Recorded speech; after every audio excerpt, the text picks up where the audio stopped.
Hi friends, welcome to my magical hands. இன்றைக்கி நம்ம சேனலில் என்ன பார்க்க போகிறோன்னா, பிரியாணி டேஸ்ட்டில் உதிராக சேமியா கிச்சடி எப்படி செய்கிறதுன்றது தான் பார்க்க போகிறோம். கிச்சடி உப்புமான்னு சொன்னாலே நிறைய பேருக்கு பிடிக்காது. ஆனால் நீங்கள் இப்படி செஞ்சு கொடுத்தீங்கன்னா கண்டிப்பாக சாப்பிடுவாங்க, குழந்தையிலேருந்து எல்லாருமே. உப்புமா இப்படி உதிராக வரணுன்னா உங்களுக்கு 3 விஷயந்தாங்க பார்க்கணும். தண்ணியோட அளவு கரெக்டாக இருக்கணும். அதே போல் சேமியாவை கரெக்டான பக்குவத்துக்கு வறுக்கணும். அதில் எண்ணெய் நெய்யோட அளவு சரியாக இருக்கணும். ரொம்ப அதிகமாகிடுச்சுனாலும் நல்லா இருக்காது. சேமியா கிச்சடி செய்கிறதுக்கு தேவையான பொருள்லாம் என்னென்னு பார்த்துடலாம். சேமியா 1 கப். நான் வறுத்த சேமியா எடுத்திருக்கேன், இருந்தாலும் கொஞ்சம் நேரம் வறுத்துருக்கேன். தண்ணி 3 கப். தண்ணி காய்கறி சேர்த்திங்கன்னா உங்களுக்கு 3 கப் தேவைப்படும், இல்லைனா 2.5 கப் தான் தேவைப்படும். கேரட் 1 சின்னது, பீன்ஸ் 5லேருந்து 6, பச்சை பட்டாணி 1/4 கப், பொடியாக நறுக்கின குடமிளகா 2 டேபிள் ஸ்பூன், வெங்காயம் மீடியம் சைஸ் 1, தக்காளி சின்னது 1, இஞ்சி பூண்டு விழுது 1 டீஸ்பூன், மஞ்சள் பொடி 1/4 டீஸ்பூன், மிளகாய் பொடி 1/2 டீஸ்பூன், தனியா பொடி 1/2 டீஸ்பூன், கரம் மசாலா 1/4 டீஸ்பூன், நெய் 1 டேபிள் ஸ்பூன், எண்ணெய் 1/2 டேபிள் ஸ்பூன், உப்பு தேவையான அளவு, தாளிப்பதற்கு சோம்பு 1/4 டீஸ்பூன், பிரிஞ்சி இலை 1. உங்களுக்கு வேணும்னா பட்டையும் லவங்கமும் நீங்கள் எடுத்துக்கலாம். நான் கரம் மசாலா சேர்க்குறனால நான் சேர்க்கலை. ஒரு பாத்திரத்தை அடுப்பில் வச்சு அது சூடான உடனே அதில் நம்ம எடுத்து வச்சுருக்க நெய்யில் பாதி நெய்யை சேர்த்துக்கலாம். சூடான உடனே அதில் நம்ம எடுத்து வச்சுருக்க சேமியாவை சேர்த்து பொன்னிறமாகிற வரைக்கும் வறுத்துக்கலாம். நீங்கள் வறுத்த சேமியா எடுத்திருந்தாலும் லைட்டாக வறுத்துக்கோங்க, அப்போ தான் நல்லா உதிராக வரும். இப்போ அதே பாத்திரத்தில் கொஞ்சம் எண்ணெய் ஊற்றி அது சூடான உடனே தாளிக்கிறதுக்காக சோம்பும் ஒரு பிரிஞ்சி இலையும் சேர்த்துருக்கேன். உங்களுக்கு வேணும்னா நீங்கள் பட்டை லவங்கம் கூட சேர்த்துக்கலாம். அடுத்து அது சோம்பு வெடிக்க ஆரம்பித்த உடனே வெங்காயத்தை சேர்த்துக்கலாம்.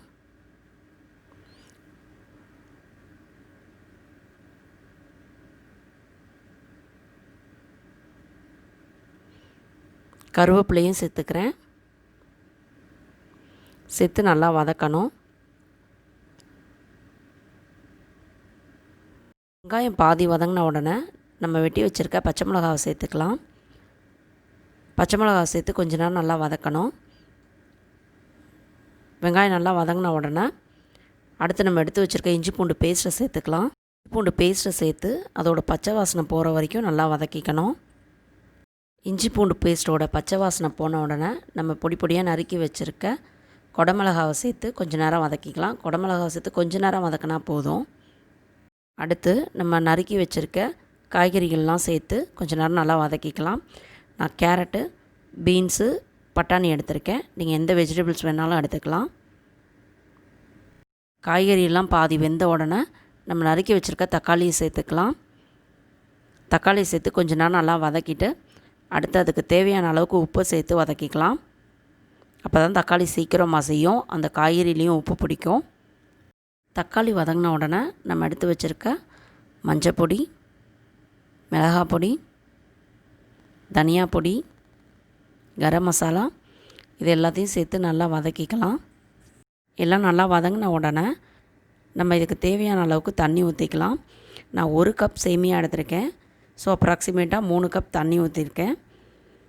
இதே நான் காய்கறி சேர்க்கலைன்னா 2.5 கப்புலேருந்து 2.25 கப்பு தான் தண்ணி ஊற்றுவேன்.